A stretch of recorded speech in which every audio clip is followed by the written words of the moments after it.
3, 2, 1...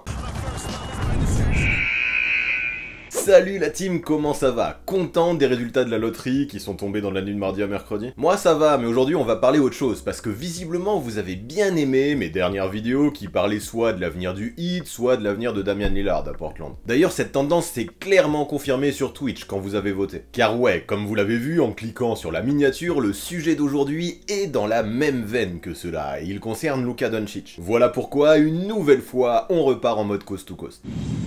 Voilà 2 années de suite que les Mavs se font éliminer en playoff au premier tour face aux Clippers. Lorsque l'on possède un talent générationnel comme Luka, c'est insuffisant, les ambitions doivent être plus hautes, d'autant plus que Dallas veut forcément garder sa pépite. Voilà pourquoi à mon avis il faut tenter des choses dans le Texas et bouger quelques pièces, c'est essentiel. Alors aujourd'hui encore j'enfile mon costume de GM sur canapé et c'est parti. Comment faut-il entourer Luka Doncic à Dallas? Comme je le disais en intro, pour la 2e fois consécutive, les Mavs se sont fait sortir au premier tour des playoffs. Il faut viser plus haut, et l'intersaison de la franchise s'annonce capitale en ce sens. Luka, qui est free agent en 2022, n'a pas encore signé sa prolongation, et même si on se doute que ça devrait se faire, attention, il ne faudrait pas qu'il décide subitement de faire ses valises, histoire d'aller voir si l'herbe n'est pas plus verte ailleurs. Et avouez que ce serait dommage qu'il se barre. En playoff, le Slovène est devenu le plus jeune joueur de l'histoire à terminer une campagne de post-season à plus de 35 points marqués. Sauf que ce n'est pas tout. À ça, il a ajouté 8 rebonds et 10 passes énormes à seulement 22 ans. Est-ce que vous commencez à capter le talent de ce gamin? Est-ce que vous commencez à comprendre pourquoi les Mavs doivent tout faire pour le satisfaire? Moi oui, en tout cas, un tel talent, tous ses caprices, je les accepte. Et bien même si d'habitude j'aime pas trop les Cinderella, j'avoue que je te comprends tellement. Et à mon sens, je pense que désormais chez les Mavs, l'objectif doit être clair. Il faut l'utiliser comme le noyau et apporter autour de lui toutes les pièces les plus complémentaires possibles, un peu comme les Suns l'ont fait avec Devin Booker. Et là, autant le dire, le chantier a déjà débuté. Il a bien chargé l'engin, ça déborde légèrement. Pour commencer, on a dit bye bye à Donnie Nelson, le président des opérations basket, présent au sein de la franchise depuis plus de 20 ans. Déjà, une page se tourne, c'est évident, d'autant plus que dans son sillage, le coach sosie officiel de Jim Carrey, Rick Carlisle, a lui aussi décidé de faire ses valises, direction Indiana. Là, je dois vous le dire, ça me fait bizarre, tellement Carlisle à Dallas, je trouvais ça emblématique. Il fait partie de ces tacticiens qui toute sa carrière a été respecté. Champion en tant que joueur avec les Celtics en 1986, puis en tant que coach avec les Mavericks en 2011, il fait partie de ces personnalités qui ont toujours été considérées comme des leaders. J'avoue que Carlisle à Dallas, je pensais que c'était un mariage qui allait durer à vie. Pourquoi il est parti du coup? À mon avis, avec le renvoi de Donnie Nelson, il a dû sentir que le vent tournait. S'il a toujours affirmé croire au duo Doncic-Porzingis, tout comme l'ancien président des opérations basket, Mark Cuban, lui, a peut-être un autre avis, et il était potentiellement temps pour Carlisle de se lancer un nouveau défi. Puis je pense que ça va plus loin encore. Plusieurs fois, cette saison, Doncic et Carlisle ont été proches du clash. Beaucoup d'échanges étaient tendus entre les deux hommes, et lorsque certains aspects de la personnalité du coach déplaisaient au Slovène, ce dernier n'hésitait pas à le lui dire. Si on veut faire simple, on peut balancer qu'on en était un peu arrivé à un point où ce serait Doncic ou Carlisle, et le tacticien a très vite compris qu'il ne serait pas l'élu. Donc déjà ça fait de gros changements qui me questionnent, mais toujours dans ce rayon, il y a une autre évolution qui, je ne le cache pas, me réjouit plutôt bien. Avez-vous déjà entendu parler de Haralabos Vulgaris? Ouais, ce nom tout droit sorti de Game of Thrones. Et pourtant, rien à voir, lui s'est fait connaître dans un domaine bien loin de King's Landing et des dragons, les paris sportifs et le poker. Le mec était tellement talentueux dans son domaine qu'il a directement séduit Mark Cuban qui lui a offert un rôle dans l'organisation. Et là, je pense que ça a été le début du grand n'importe quoi. Avec son gros ego et son côté monsieur je sais tout, Vulgaris a commencé à se mêler de tout et de rien. Trop sûr de lui, sa personnalité agaçait beaucoup de monde, sauf Cuban qui lui l'écoutait religieusement. L'influence qu'il avait était folle et il mettait son nez partout, dans le recrutement jusque dans les rotations de Rick Carlisle. On pouvait même le voir assis sur le banc des Mavs pendant les matchs à donner des conseils à tout le monde. Et devinez quoi, ça a agacé Luka, ça aurait même été une source d'embrouille avec son coach. Le Slovène demandait qui était le chef, Carlisle ou Vulgaris, s'il fallait se mouiller. Forcément, là encore, il y a eu clash et pour protéger Luka, on a demandé à Vulgaris de ne plus venir s'asseoir sur le banc. Là, heureusement pour le Slovène, le contrat du parieur arrive à son terme et a priori il ne sera pas renouvelé. Je ne sais pas ce que vous en pensez vous, mais moi je me dis qu'un mec qui n'y connaît rien au basket et qui veut s'occuper de tout, c'est peut-être pas plus mal que ça dégage.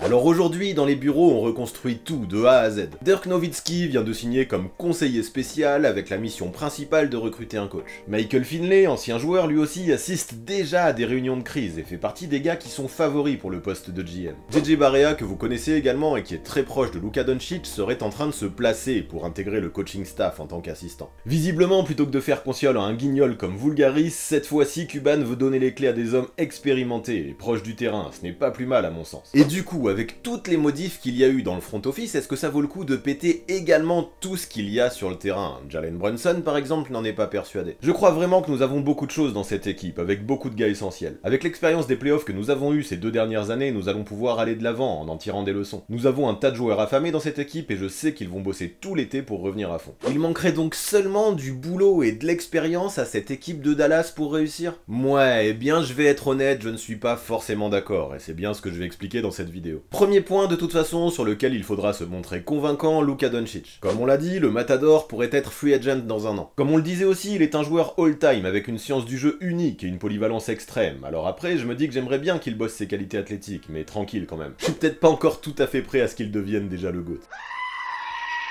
En tout cas, ce qui est sûr, c'est qu'en à peine 3 ans dans la ligue, il a déjà été élu Rookie of the Year, 2 fois All-Star et 2 fois All-NBA. Cela lui donne donc le droit de signer une prolongation super max qui pourrait atteindre des chiffres records pour un joueur de son âge. 200 millions sur 5 ans avec une dernière année à 46, c'est pas un truc de grand malade pour un gamin de 22 ans? Ah bah si, j'avoue, puis même pour un gars de mon âge, je crache pas dessus. Tu m'étonnes, mais va falloir bosser sur ton game si tu veux prétendre à ça. Quoi qu'il en soit, seuls les Mavs peuvent lui proposer autant et il y a de grandes chances qu'il le fasse. Luka, lui, n'a pas laissé trop de doutes planer quant à ses intentions. I think you know the answer.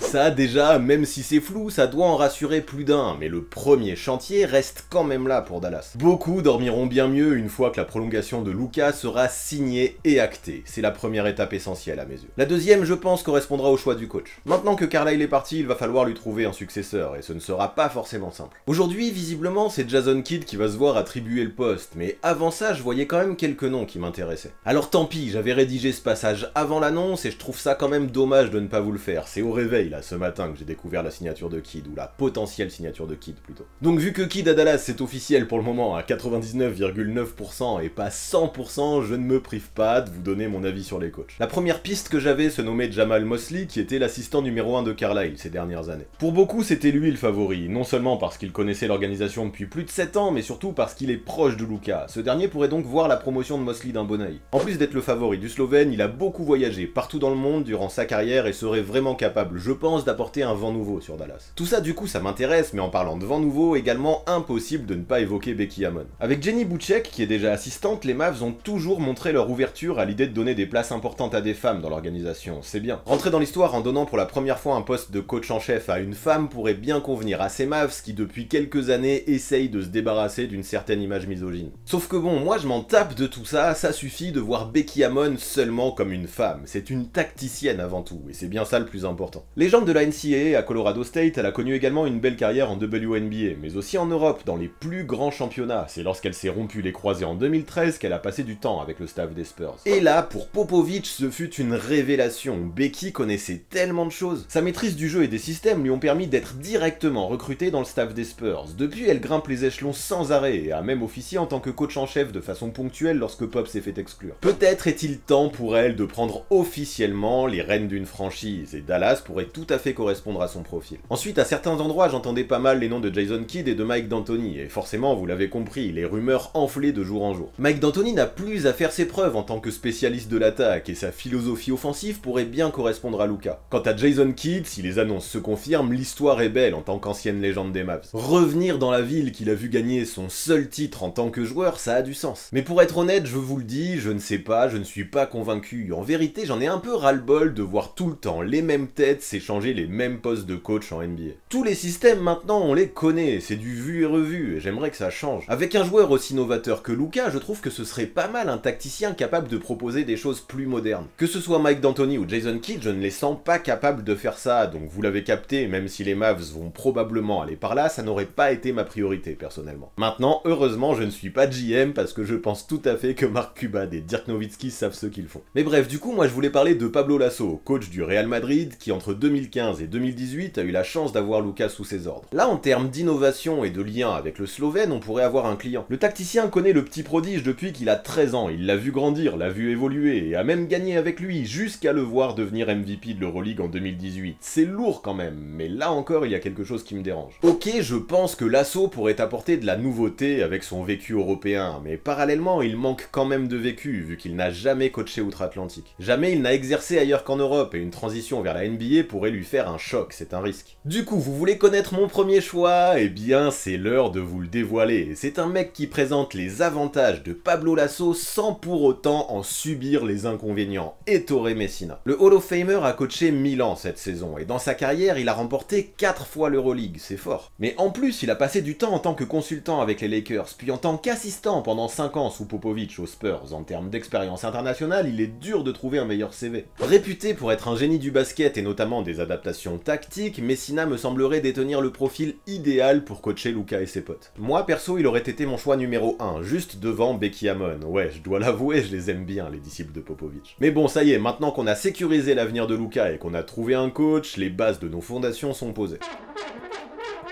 Il est maintenant temps de nous intéresser à l'effectif, et notamment aux choix qu'il faudra faire parmi les joueurs déjà présents. Pour moi, pour que Luka n'ait pas tout à faire seul, il faut au moins un autre créateur à ses côtés, et ça tombe bien, dans le roster il y a Jalen Brunson. Le meneur bénéficie d'une team option à 2 millions, et je pense qu'il faudrait juste être idiot pour ne pas le prolonger à ce prix-là. Ce serait même plutôt malin de lui proposer une extension pour le futur, afin d'éviter qu'il soit libre dans un an. Mais pour l'instant, je ne m'enflamme pas, et je le prolonge simplement pour un an à 2 millions. Il est trop important pour le laisser partir. Et tu penses vraiment qu'en termes de création, ça va suffire pour accompagner Luka? Franchement non, il faudra faire mieux, mais peu importe. Dans ce roster, je veux également renforcer le banc et ajouter de la profondeur. En tant que 6ème homme comme dynamiteur, je le trouve parfait Brunson, et rendez-vous compte, actuellement il est en pleine explosion.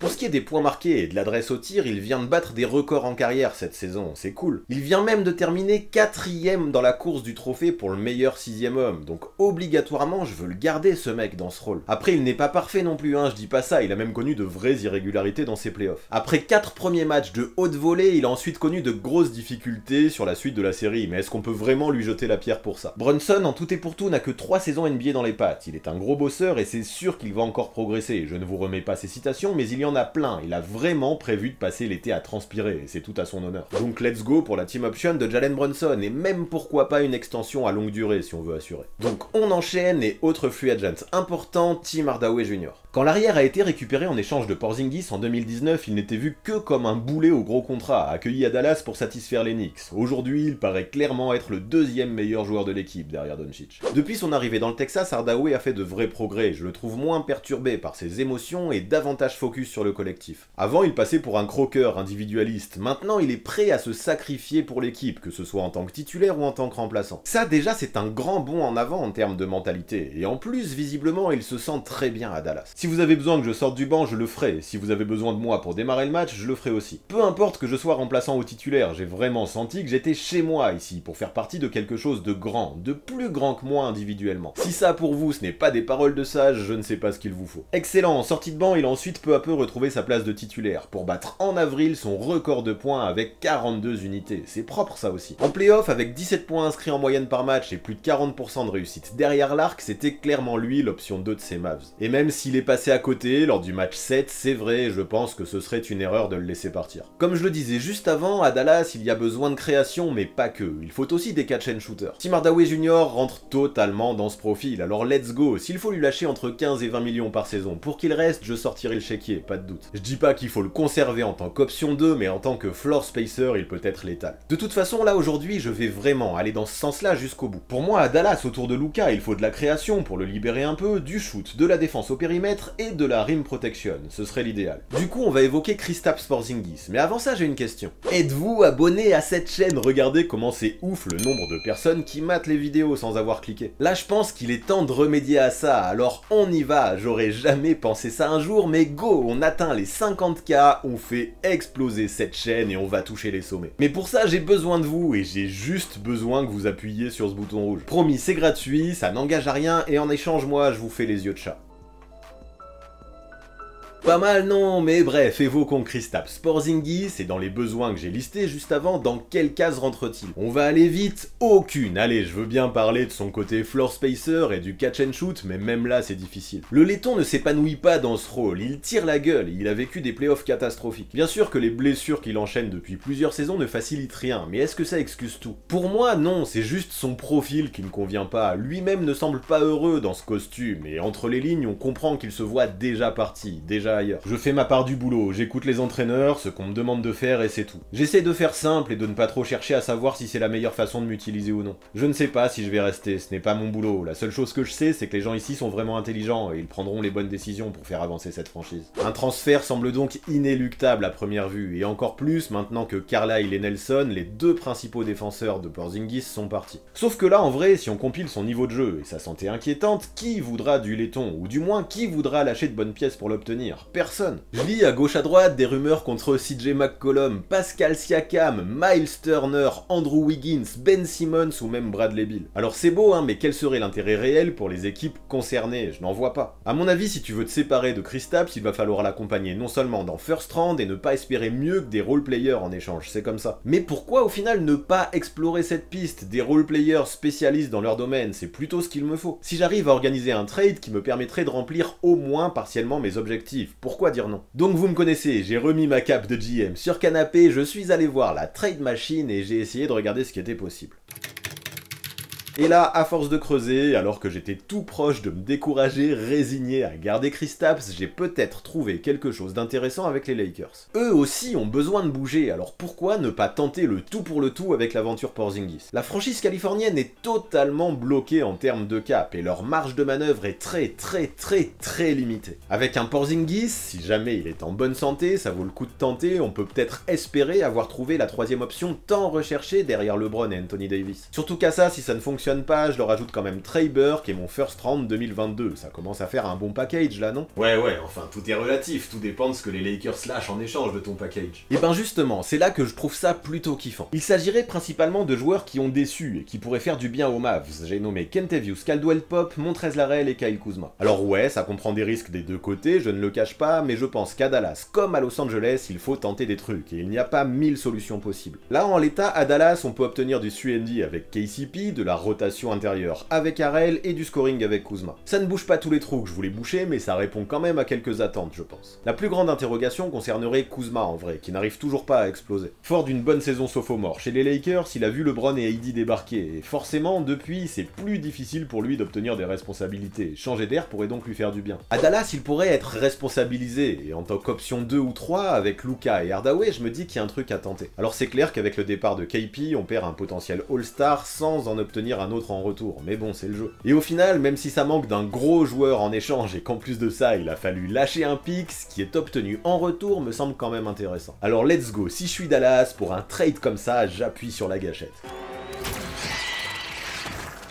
Alors bye bye Porzi, mais tu n'es pas le seul que je vais laisser partir. Intéressons-nous au cas de Josh Richardson désormais. Quand j'y repense, qu'il paraît déséquilibré maintenant son trade d'il y a un an en provenance de Philadelphie face à Seth Curry. Daryl Morey peut s'en frotter les mains, mais pourtant à la base tout ne paraissait pas si idiot. L'ancien des Sixers en arrivant à Dallas devait compenser dans deux secteurs où il y avait des manques, c'est-à-dire la défense au périmètre et aussi inscrire quelques buckets en attaque. En plus de ça, le gars avait quelques capacités dans le ball handling et il aurait pu soulager Luka sur certaines actions, c'était pas mal. Mais là, force est de constater qu'il n'a réussi à remplir aucun de ses rôles, devenant peu à peu presque un boulet pour cette équipe des Mavs. Plus le temps a passé, plus son temps de jeu a diminué, plus il a perdu confiance, plus il produisait de déchets, jusqu'à n'obtenir plus que 13 petites minutes par match en playoff. Vu ce qu'on attendait de lui, c'est faible. Et aujourd'hui, Richardson possède une player option à 12 millions, ce qui signifie que son avenir est entre ses mains. Le mieux pour Dallas serait probablement qu'il la décline pour aller voir s'il peut se relancer dans une autre équipe. Par contre, pas certain qu'il trouve un contrat intéressant cet été, et s'il privilégie la thune, il pourrait rester dans le Texas, attention. Sauf que, peu importe, pour moi, le temps de Josh Richardson dans le Texas est terminé, je suis radical. S'il décide d'opt-in, je ferai tout pour dump son salaire, quitte à me séparer de quelques futurs pics. Peut-être que du côté de l'Oklahoma, ça en intéressera certains, si vous voyez ce que je veux dire. Quoi qu'il en soit, là-dessus, je suis direct. Bye bye Jerry Rich, en espérant que tu prennes la décision tout seul, comme un grand. Donc voilà, déjà on a des bases avec ce roster, avec des joueurs qui sont partis, d'autres qui sont arrivés, mais il y a encore des manques. Heureusement, pour combler tout ça, pour compenser, la free agency est là. Avec les moves que j'ai évoqués, si je me débrouille bien, j'ai entre 17 et 20 millions de libres sous le salary cap, et une exception de 9 millions et demi à dépenser. C'est pas exceptionnel, mais il y a de quoi s'amuser quand même. Parce que ouais, c'est vrai que je suis pas rentré dans le détail, mais je vais faire de la place, je le dis franchement. Parmi les joueurs que sont Willie Cauley-Stein, JJ Redick, Nicolo Melli et Boban Marjanovic, il y en a certains que j'aime bien, mais personne ne correspond vraiment au profil que je recherche. Vu qu'ils sont tous libres, je les remercierai pour les services rendus et je les laisserai gentiment partir afin d'avoir un peu de fric à dépenser. Parce que ouais, à mes yeux, dans ce roster, en fait, pour entourer Luka au mieux, il me manque encore 3 éléments. De la création au poste 1, de la défense intérieure et un autre 3&D si possible expérimenté. Là forcément quand je regarde la liste, il y a des noms comme Lonzo Ball, comme John Collins ou encore comme Richaun Holmes qui pourraient grave m'intéresser. Je tenterai ma chance bien sûr, mais je pense que ce serait beaucoup trop irréaliste, ils demanderaient trop de fric par rapport à ce que j'ai à leur donner. Puis de toute façon je ne veux pas non plus mettre toutes mes billes sur un seul gars, j'ai besoin de 2 voire 3 mecs pour ajouter un peu de profondeur. Voilà pourquoi je dépenserai l'intégralité de mon cap space pour obtenir 2 joueurs qui me semblent intéressants. J'ai nommé Goran Dragic et Daniel Theis. Je pense qu'avec une petite vingtaine de millions que vous partagez entre les deux comme vous voulez et des contrats courts, il y a moyen de faire quelque chose. Et puis, toute proportion gardée, ils correspondent exactement à ce que je recherche. Goran Dragic possède une team option à 15 millions à Miami, et honnêtement ça m'étonnerait fort qu'il soit prolongé.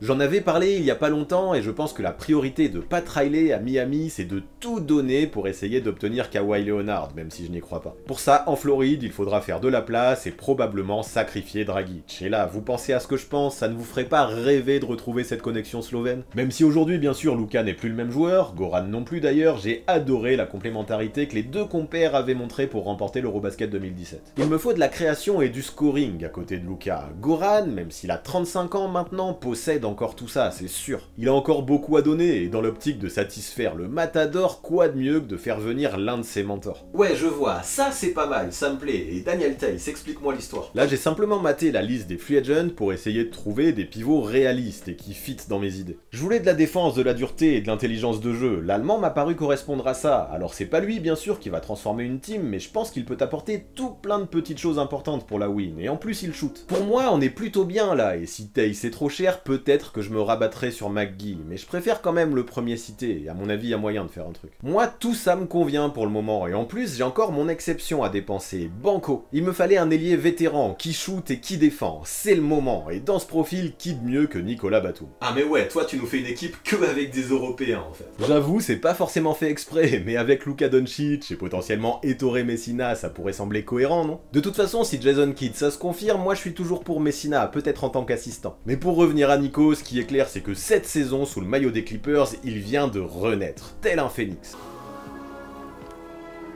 Sa science du jeu, sa polyvalence, son shoot et sa défense n'ont pas de prix, et c'est très important je pense d'avoir des role players comme lui. Là, en l'état, dans mon équipe de Dallas, mon plus gros problème je pense c'est que je n'ai personne pour défendre sur des gars comme LeBron ou sur Kawhi. Batum, avec son envergure de dingue, son placement et sa mobilité, peut clairement être envoyé en mission sur ce type d'ailier, et s'en sortir pas trop mal. Rappelez-vous lors de ses playoffs comment parfois il a obligé Luka à prendre des step backs difficiles, notamment dans le game 4. Mais en fait c'est pas tout, le tricolore shoot à 40% à 3 points, peut même porter la balle et attaquer claquer le panier, exactement le type de joueur qu'il me faut à Dallas. Ouais, sauf que les Clippers vont vouloir le garder, non, au vu de tout ce qu'il apporte là-bas. Ça c'est sûr, il y a des chances, mais financièrement, ils ne sont pas au top, et leur exception, peut-être qu'ils voudront l'utiliser pour autre chose, pour quelqu'un d'autre. Aujourd'hui, les Clippers payent Nico 2,5 millions par an. Voudront-ils payer plus pour lui? Ce n'est pas certain. Alors si Dallas débarque avec son exception à 9,5 millions et des promesses de temps de jeu, il y a peut-être bien de quoi réussir à convaincre Batman. I'll never come back. Puis si Batum refuse, en plan B, j'aurai toujours Danny Green, mais je préfère quand même le français, alors j'insisterai. Et là, si on commence à faire le bilan, à mes yeux, j'ai l'impression qu'on commence à avoir un truc bien construit. Alors ça ne gagnera pas un titre, c'est sûr, mais en termes de qualité et de complémentarité, il y a peut-être quelque chose à faire. Peut-être que là-dedans, Luka pourrait s'épanouir, être heureux, et même pourquoi pas envisager passer un tour, ce serait déjà une très belle évolution. Au final, si on regarde tout ce roster que je viens d'élaborer, on a à peu près tout ce que je voulais. Du shoot, de la création, de la profondeur, et au moins un peu de défense, au périmètre comme dans la raquette. Puis en fait, j'aime aussi toutes les rotations différentes que pourrait envisager le coach avec un roster si profond. Je vous rappelle que si on a Messina, ne serait-ce qu'en tant qu'assistant, l'une de ses spécialités c'est de s'adapter, et là il y a de quoi, c'est cool. Ce qu'il manque vraiment, je pense, c'est une réelle option 2 à côté de Luka. Kuz pourrait remplir ce rôle-là, mais c'est risqué quand même de parier toute sa fortune là-dessus. Mais bon, c'est comme ça. En échange de Porzingis, je ne sais pas s'il y avait vraiment moyen de trouver mieux. Et ce que j'aime bien pour finir, c'est que si cet effectif ne fonctionne pas, je n'ai pas pourri le cap. La plupart des contrats sont courts, et il y a toujours moyen d'avoir de la marge pour l'off-season suivante. Et ça, mine de rien, quand tu es un GM, c'est une sécurité qui n'est pas négligeable. Bon après c'est facile de ma pauvre place de dirigeant sur canapé de dire ce qu'il faut faire. En vrai, il n'y a aucune chance que les choses se passent comme ça, ce serait bien trop simple. Puis qui suis-je de toute façon pour donner des conseils à des GM professionnels? Absolument personne, et j'avoue que j'aime bien le confort de ma place sur le canapé. Par contre voilà, vous m'avez demandé ce que je pensais de l'avenir de Luka, et je trouvais ça intéressant d'illustrer avec des joueurs pour concrétiser un petit peu ce que j'imaginais.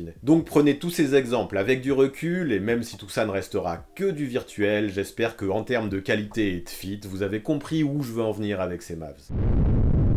Voilà pour ce qui est de Luka Doncic et des Mavericks, voilà pour ce qui est de mon 61e Coast to Coast. Ça vous a plu? Vous en pensez quoi? Est-ce que vous appréciez la direction que je donne à cette team? Et vous feriez quoi de votre côté si vous aussi vous étiez un GM sur canapé? Venez en discuter en commentaire, ça m'intéresse. Puis vous savez, j'aime bien ça, donnez-moi une note sur 10 aussi sur ce que j'ai fait, une note qui mixe réalisme et projet sportif. Ça permettra de voir si vous et moi on est sur la même longueur d'onde, ou pas, c'est toujours cool la confrontation d'idées. Quoi qu'il en soit, le prochain rendez-vous que je vous donne, ce sera sur Twitch, mais mardi cette fois-ci, attention, à 21h30. Ouais, d'habitude je fais ça lundi, mais là il y a la France qui joue contre la Suisse, et je vous le dis honnêtement, j'ai pas du tout envie de manquer ça, et vous non plus j'imagine. On verra ensuite comment je fais ici sur YouTube, si je sors un best-of, ou juste une rediff, si je sors ça le mercredi soir, ou juste le jeudi. J'y ai pas encore vraiment réfléchi ça, et vous inquiétez pas, je ferai de mon mieux en fonction de ce qui est possible. En tout cas, ce qu'il faut retenir, c'est que si vous ne voulez manquer aucun stream, il n'y a qu'une seule solution. Follow me. Évidemment, suivez-moi sur Twitch également, tout est en description. Puis pour finir, vous connaissez les bails, on s'abonne à la chaîne, on active la cloche pour recevoir les notifications, on lâche un maximum de pouces bleus et on rédige ses meilleurs commentaires. Je vous préviens, tous ceux qui le feront pas, je les inclus dans le deal de Porzingis. Et ouais, à vous de voir, quoique débarquer à Los Angeles, ça peut être pas mal. Puis pour le soutien ultime et le retour le plus rapide possible, des Six Men, vous connaissez, c'est sur Tipeee que ça arrive. Ouais, pour ce qui est de l'évolution de ma série gaming, j'explique tout ça dans l'intro de ma vidéo récente sur Jalen Suggs, je vous invite à aller voir. Quoi qu'il en soit, je remercie déjà très fort tous ceux qui sont là, mais aussi tous les autres qui vont venir, par avant. À très vite.